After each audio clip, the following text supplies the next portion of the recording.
ಕನ್ನಡ ಭಾಷೆ ಸುವರ್ಣ ಸಂಪದ ಪತ್ರಿಕೆ 3 ಘಟಕ 1 ಕಾವ್ಯಭಾಗ ಕವಿತೆಯ ಮೊದಲನೇ ಪಠ್ಯ ಕಾವ್ಯಭಾಗದ ಮೊದಲನೇ ಪಠ್ಯ ಕಾವ್ಯಭಾಗ ಕಾಮದಹನ.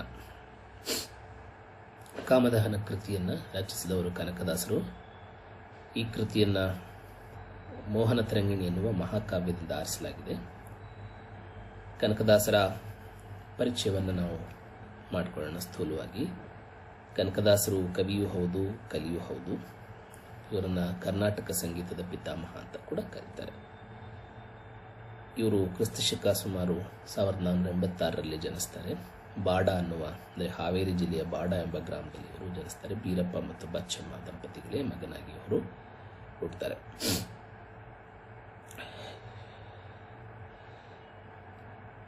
ಇವರು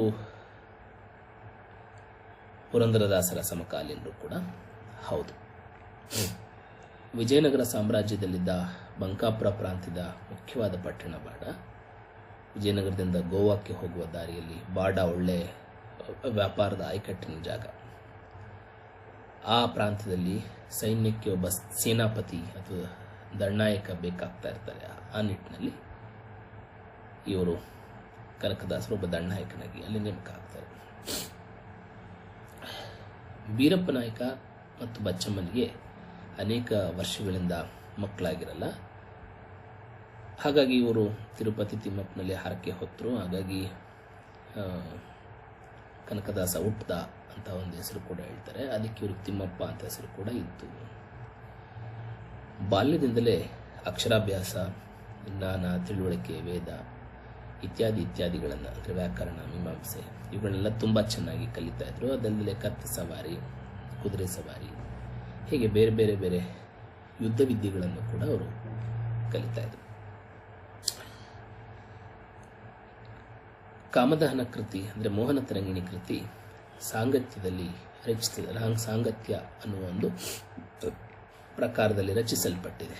ಏನು ಸಾಂಗತ್ಯ ಅಂತಂದರೆ, ಸಾಂಗತ್ಯ ಅನ್ನೋದು ಕನ್ನಡ ಸಾಹಿತ್ಯದಲ್ಲಿ ಪ್ರಸಿದ್ಧವಾದ ಒಂದು ಅಂಶ ಛಂದಸ್ಸಿನ ಕಾವ್ಯ ಪ್ರಕಾರ. ಪ್ರತಿ ಪದ್ಯದಲ್ಲೂ 4 ಸಾಲು ಇರ್ತದೆ. ಈ ಪ್ರಕಾರದಲ್ಲಿ 2ನೇ ಸಾಲು ಮತ್ತು 4ನೇ ಸಾಲು, 1ನೇ ಸಾಲು ಮತ್ತು 3ನೇ ಸಾಲು ಸಮಾನವಾಗಿರುತ್ತೆ. ಹಳಗನ್ನಡದ ಕವಿಗಳು ಆದಿಪ್ರಾಸವನ್ನು ಪ್ರಮುಖವಾಗಿ ಬಳಸಿದರೆ ಇತ್ತೀಚಿನ ಕವಿಗಳು ಅಂತ್ಯಪ್ರಾಸವನ್ನು ಕೂಡ ಬಳಸ್ತಾ ಇದ್ದಾರೆ ಇದೇ ಸಾಂಗತ್ಯದಲ್ಲಿ. ವಿಷ್ಣುಗುಣ ಮತ್ತು ಬ್ರಹ್ಮಗಣಗಳಿಂದ ಸಾಂಗತ್ಯ ಕಾವ್ಯ ಪ್ರಕಾರ ರಚನೆ ಆಗಿರುತ್ತೆ. ಅಂದರೆ 4 ಪಾದಗಳ 4 ಸಾಲಿನ ಪದ್ಯ. ಈ ಮೋಹನ ತರಂಗಿಣಿ ಮಹಾಕಾವ್ಯವು 42 ಸಂಧಿಗಳಿಂದ ಕೂಡಿದ್ದು ಸಾಂಗತ್ಯದಲ್ಲಿ ರಚನೆ ಆಗಿದೆ ಅನ್ನೋದನ್ನು ಬಹಳ ಮುಖ್ಯವಾಗಿ ನಾವು ಗಮನಿಸಬೇಕು.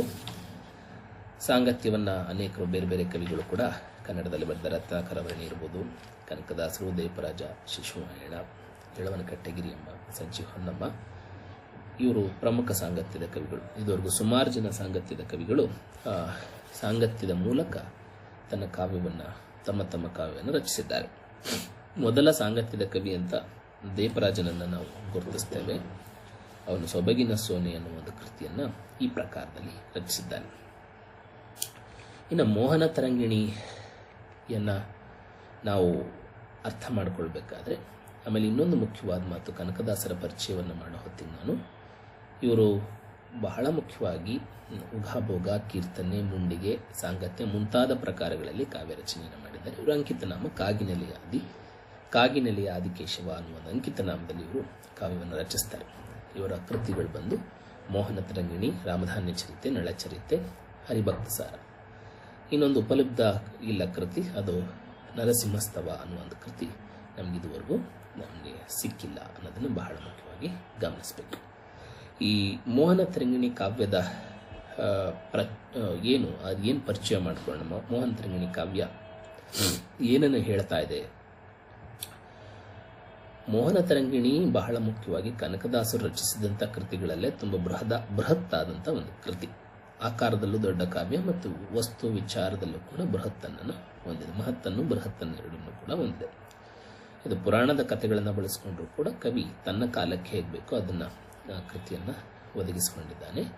ಈ ಕೃತಿಯಲ್ಲಿ ಬಹಳ ಮುಖ್ಯವಾಗಿ ಶಿವ ಮತ್ತು ಶೈವ ಮತ್ತು ವೈಷ್ಣವ ಈ ಎರಡೂ ಧರ್ಮದ ಎರಡೂ ಏನು ದೈವ ಪ್ರಜ್ಞೆಗಳಿದೆಯಲ್ಲ ಅವೆರಡರ ಸಮಾಗಮ ಅಥವಾ ಸಮನ್ವಯತೆಯನ್ನು ಕಾಣುವ ಬಹಳ ಮುಖ್ಯವಾದ ಕಾವ್ಯ ಇದು ಅಂತ ನಾವು ಗಮನಿಸಬೇಕು. ಈ ಕಾವ್ಯದಲ್ಲಿ ಕೃಷ್ಣ ಕಾವ್ಯದ ನಾಯಕ ಆಗಿದ್ದಾನೆ. ಇಲ್ಲಿ ಬಹಳ ಮುಖ್ಯವಾಗಿ ಕೃಷ್ಣ ರುಕ್ಮಿಣಿ, ಕನಕ ವಧೂಟಿ, ಅನಿರುದ್ಧ ಮತ್ತು ಉಷೆ, ಶಂಬರಾಸುರ ಮತ್ತು ಅವನ ಹೆಂಡತಿ, ಬಾಣಾಸುರ ಮತ್ತು ಅವನ ಹೆಂಡತಿ, ರಥಿ ಮನ್ಮಥ, ಹೀಗೆ ಬೇರೆ ಬೇರೆ ಆಯಾಮಗಳಲ್ಲಿ ಈ ದಂಪತಿಗಳು ಅಥವಾ ಈ ಜೋಡಿಗಳು, ಸಂಗಾತಿಗಳು ಈ ಕಾವ್ಯದ ಮೂಲಕ ಕಥೆಯನ್ನು ಹರಡ್ತಾ ಹೋಗ್ತಾರೆ. ಬಹಳ ಮುಖ್ಯವಾಗಿ ಈ ಪಾತ್ರಗಳಲ್ಲಿ ಈಗ ನಿಮಗೆ ಆಯ್ದ ಪಠ್ಯಭಾಗ ಏನಿದೆ, ಆಯ್ದ ಪಠ್ಯಭಾಗದಲ್ಲಿ ಇರುವ ಭಾಗ ಅಂದರೆ ಕಾಮದಹನದ ಪಠ್ಯಭಾಗ ನೀವೆಲ್ಲರೂ ಕೇಳೇ ಇರ್ತೀರಿ. ಬಹಳ ಮುಖ್ಯವಾಗಿ ಕಾಮದಹನ ಅಂತಂದರೆ ನಾವೆಲ್ಲರೂ ಗಮನಿಸಿದಂತೆ ಕಾಮನ ಹಬ್ಬದಲ್ಲಿ ದೊಡ್ಡದಾದ ಒಂದು ಗೊಂಬೆಯನ್ನು ನಿಲ್ಲಿಸಿ ಕಾಮನನ್ನು ಸುಡುವ ಒಂದು ಪ್ರಕ್ರಿಯೆ ಇದೆ. ಅದೊಂದು ಜನಪದೀಯ ಆಚರಣೆ. ಅದು ಮೋಹನ ತರಂಗಿಣಿ ಕಾವ್ಯ ಭಾಗದಲ್ಲಿ ಹೇಗೆ ರಚಿಸಿದ್ದಾರೆ ಅನ್ನೋದನ್ನು ನಾವು ತುಂಬ ಸೂಕ್ಷ್ಮವಾಗಿ ಗಮನಿಸಬೇಕಾಗ್ತದೆ. ಅಂದರೆ ಕನಕದಾಸರು ಈ ಮೋಹನ ತರಂಗಿಣಿ ಕಾವ್ಯದ ಮೂಲಕ ಬಹಳ ಮುಖ್ಯವಾಗಿ ಧರ್ಮ ಸಮನ್ವಯತೆಯನ್ನು ಕಾಪಾಡುವ ಪ್ರಯತ್ನವನ್ನು ಮಾಡಿದ್ದಾರೆ. ಜೊತೆಗೆ ಅಲ್ಲಿರುವ ಮಹಿಳಾ ಪಾತ್ರಗಳನ್ನು ಹೆಚ್ಚು ದುಡಿಸಿಕೊಂಡು ಆ ಪಾತ್ರಗಳನ್ನು ಮಾತಾಡಿಸುವ ಪ್ರಯತ್ನವನ್ನು ಮಾಡಿದ್ದಾರೆ. ಮೋಹನ ತರಂಗಿಣಿ ಮೇಲ್ನೋಟಕ್ಕೆ ನಮಗೆ ಒಂದು ಶೃಂಗಾರ ಪ್ರಧಾನವಾದ ಕಾವ್ಯ ಅಂತ ಕಂಡರೂ ಕೂಡ ಅದರೊಳಗಡೆ ಧರ್ಮ, ರಾಜಕಾರಣ, ಸಮಾಜ, ವ್ಯವಸ್ಥೆ, ಕುಟುಂಬ ಇವೆಲ್ಲದರ ಹೂರಣ ಆ ಕೃತಿಯಲ್ಲಿ ಇದೆ. ಅಂದರೆ ಅದು ರುಕ್ಮಿಣಿ ತಾಯಾಗಬೇಕು ಅನ್ನುವ ಹಂಬಲ ಇರಬಹುದು, ಅಥವಾ ಉಷೆ ಅನಿರುದ್ಧನ ಹುಡುಕಾಡುವ ಪ್ರಕ್ರಿಯೆ ಇರಬಹುದು, ಉಷೆ ಜೊತೆಗೆ ಬರುವ ತನ್ನ ಗೆಳತಿ ಚಿತ್ರಲೇಖೆಯ ಪ್ರಸಂಗ ಇರಬಹುದು, ಅಥವಾ ಶಿವ ಮನ್ಮಥನನ್ನು ಸುಟ್ಟು ಹಾಕಿದ ಘಟನೆ ಇರಬಹುದು, ರತಿಯ ಪ್ರಲಾಪ ಇರಬಹುದು. ಹೀಗೆ ಬೇರೆ ಬೇರೆ ಆಯಾಮಗಳಲ್ಲಿ ಮತ್ತು ಅವನ ಹೆಂಡತಿ ಶಂಬರಾಸುರನ ಹೆಂಡತಿ ಮಾತನಾಡುವ ಬಹಳ ಮುಖ್ಯವಾದ ಮಾತುಗಳಿರಬಹುದು. ಹೀಗೆ ಬೇರೆ ಬೇರೆ ರೀತಿಯಲ್ಲಿ ಅನೇಕ ಕೌಟುಂಬಿಕ ವಿವರಗಳ ಜೊತೆಗೆ ಸಾಮಾಜಿಕ ಕಥನವನ್ನು, ಅಂದರೆ ಸಾಮಾಜಿಕವಾಗಿ ಅದನ್ನು ಹೆಣೆಯುವ ಪ್ರಯತ್ನವನ್ನು ಕನಕದಾಸರು ಮಾಡಿದ್ದಾರೆ. ಅಂದರೆ ಕನಕದಾಸರಿಗೆ ತಾವು ಬದುಕುತ್ತಿದ್ದ ಕಾಲದ ಅಥವಾ ತಾವು ಜೀವಿಸಿದ ಕಾಲದ ಅಥವಾ ತನ್ನ ಕಾಲದ ರಾಜಕೀಯ ಮತ್ತು ಧಾರ್ಮಿಕ ಮತ್ತು ಅಲ್ಲಿರುವಂಥ ಒಂದು ಸಾಮಾಜಿಕ ಜೀವನವನ್ನು ಕಟ್ಟಿ ಇಡಬೇಕು, ಅದನ್ನು ತೋರಿಸಬೇಕು ಈ ಕೃತಿಯ ಮೂಲಕ ಅಂತ ಅನಿಸಿದ್ದ ಕಾರಣ ಈ ಕೃತಿಯಲ್ಲಿ ಅವರು ಮೋಹನ ತರಂಗಿಣಿಯನ್ನು ಆರಿಸಿಕೊಂಡು ಆ ಮೂಲಕ ಅವರು ತಮ್ಮ ಕಾವ್ಯ ಪ್ರತಿಭೆಯನ್ನು ಮೆರೆದಿದ್ದಾರೆ. ಅಂದರೆ ಪ್ರತಿ ಕವಿತೆಯಲ್ಲೂ ಈ ಕೃತಿಯಲ್ಲಿರುವ ಪ್ರತಿ ಕಾವ್ಯ ಭಾಗದಲ್ಲೂ ಕೂಡ ಒಂಥರ ಕಾವ್ಯದ ಪಾಕದಲ್ಲಿ ಅದ್ದಿ ತೆಗೆದಂಥ ಒಂದು ವರ್ಣನೆಗಳಿವೆ. ಅದು ವರ್ಣನೆಗಳಿಂದ ಕೂಡಿದ ಮತ್ತು ವೈಚಾರಿಕವಾಗಿಯೂ ಕೂಡ ಮಹತ್ತನ್ನು ಹೊಂದಿರುವ ಹಾಗೂ ಕಾವ್ಯದ ದೃಷ್ಟಿಯಿಂದಲೂ ತುಂಬ ಸತ್ವಯುತವಾದಂತಹ ಮತ್ತು ಅದಲ್ಲದೆ ಭಾಷೆ ಮತ್ತು ಭಾಷೆಯ ಅಭಿವ್ಯಕ್ತಿ ಆ ದೃಷ್ಟಿಯಿಂದಲೂ ಕೂಡ ತುಂಬ ಸಮರ್ಥವಾದಂಥ ವಿಚಾರಗಳನ್ನು ಒಳಗೊಂಡಿರುವ ಕೃತಿ ಯಾವುದಪ್ಪ ಅಂತಂದರೆ ಮೋಹನ ತರಂಗಿಣಿ ಅಂತ ನಾವು ಎರಡು ಮಾತಿನಲ್ಲಿ ಹೇಳಬಹುದು. ಅಂದರೆ ಶೃಂಗಾರ ಪ್ರಧಾನವಾದ ವಸ್ತುವನ್ನು ಇಟ್ಟುಕೊಂಡು ಸಾಮಾಜಿಕ ಕಥನವನ್ನು, ಒಂದು ಸಮಾಜಕ್ಕೆ ಬೇಕಾದಂಥ ವಿಚಾರಗಳನ್ನು, ಸಮಾಜಕ್ಕೆ ಬೇಕಾದಂಥ ಬದುಕಿನ ಆಯಾಮಗಳನ್ನು ಹೇಳುವಂತಹ ಅಥವಾ ನಮ್ಮ ಬದುಕಿಗೆ ಬೇಕಾದಂಥ ತಿಳುವಳಿಕೆಯನ್ನು ನೀಡುವಂಥ ಕೃತಿ ಮೋಹನ ತರಂಗಿಣಿ ಆಗಿದೆ. ಆ ನಿಟ್ಟಿನಲ್ಲಿ ಮೋಹನ ತರಂಗಿಣಿ ಅಥವಾ ನಿಮಗಿಟ್ಟಿರುವಂಥ ಕಾಮದಹನದ ಆಯ್ದ ಭಾಗ ನಿಮಗೆ ಬಹಳ ಮುಖ್ಯ ಅಂತ ನನಗೆ ಅನಿಸುತ್ತೆ. ಒಟ್ಟಾರೆಯಾಗಿ ಮೋಹನ ತರಂಗಿಣಿ ಅನ್ನುವುದು ಕೇವಲ ಕನಕದಾಸರ ಒಂದು ಶೃಂಗಾರ ಪ್ರಧಾನ ಕಾವ್ಯ ಮಾತ್ರ ಅಲ್ಲ ಮಕ್ಕಳೇ, ಅದು ಒಟ್ಟು ಸಮಾಜದ ರಾಜಕೀಯ ವಿಡಂಬನೆ ಇದೆ, ಅದರಲ್ಲಿ ಸಮಾಜ ಇದೆ, ದೈವದ ಕಲ್ಪನೆ ಇದೆ, ಶೈವ ಇದೆ, ವೈಷ್ಣವ ಇದೆ, ಹೆಣ್ಣಿದ್ದಾನೆ, ರಾಜ ಇದೆ, ಅರಮನೆ ಇದ್ದಾನೆ, ಬೀದಿಯ ಕಲ್ಪನೆ ಇದೆ. ಇಡೀ ಕಾವ್ಯದಲ್ಲಿ ಒಂದು ಸೂಳೆಗೆರೆಯ ಕಲ್ಪನೆ ಕೂಡ ಬರ್ತದೆ. ಅಂದರೆ ಸಮಾಜ ಒಳಗೊಳ್ಳಬಹುದಾದಂಥ ಸಕಲವನ್ನೂ ಕೂಡ ಈ ಕೃತಿಯಲ್ಲಿ ಹಿಡಿದಿಡುವ ಪ್ರಯತ್ನವನ್ನು ಕನಕದಾಸರು ಮಾಡಿದ್ದಾರೆ.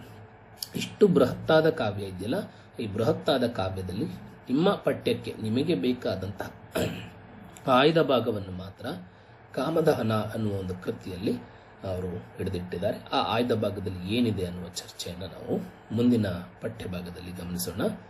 ನಮಸ್ಕಾರ.